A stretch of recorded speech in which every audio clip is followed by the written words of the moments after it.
రాజకీయ కక్షతోనే తెలంగాణ రాజముద్రను మార్చుతున్నారన్నారు BRS working president KTR. Congress ప్రభుత్వం కక్షపూరితంగా వ్యవహరిస్తుందని మండిపడ్డారు.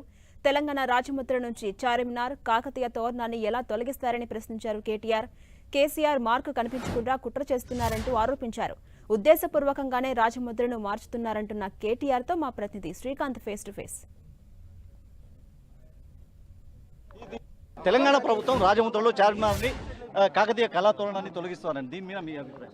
ఇది ఒక మూర్ఖపు నిర్ణయము. పిచ్చోడి చేతిలో మరి రాయిలాగా మారిపోయింది తెలంగాణలో పాలన.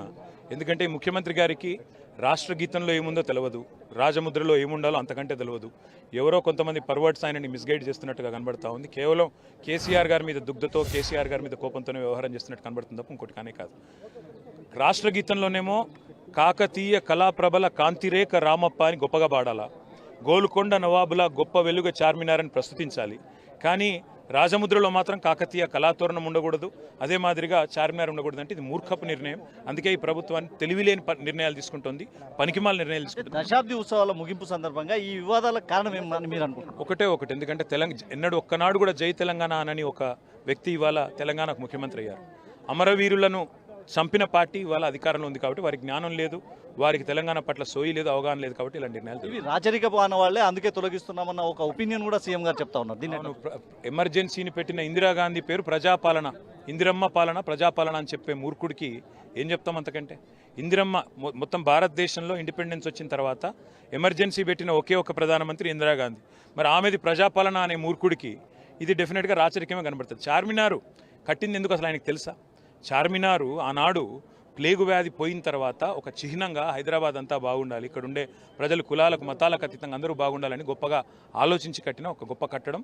ప్రపంచవ్యాప్తంగా హైదరాబాద్ అంటేనే వెంటనే స్ఫురించేది, గుర్తొచ్చేది చార్మినార్.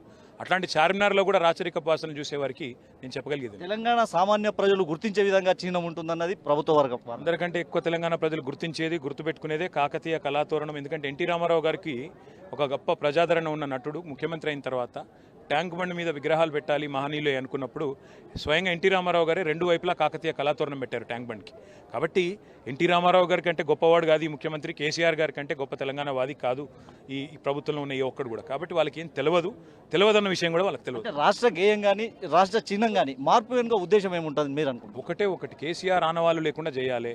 అసలు తెలంగాణనే రేపటి రోజున సోనియా గాంధీ ఇచ్చిందని చెప్పాలి, రేవంత్ రెడ్డి కొట్లాడి తెచ్చిందని చెప్పాలని ఒక చిల్లర ప్రయత్నం తప్ప ఇంకోటి కాదు. భవిష్యత్ కార్యాచరణ ఎలా ఉండదు? న్యాయ పోరాటము జరగాలి, దాంతోపాటు డెఫినెట్గా మనకి అవసరమైతే ప్రజాక్షేత్రంలో పోరాటం కూడా జరగాలి. అంటే ప్రభుత్వ వైఖరిని నిరసిస్తూ న్యాయ పోరాటం చేస్తూనే మరోవైపు ప్రజాక్షేత్రంలో కూడా పోరాడతామని BRS party working president KTR చెప్తున్నారు.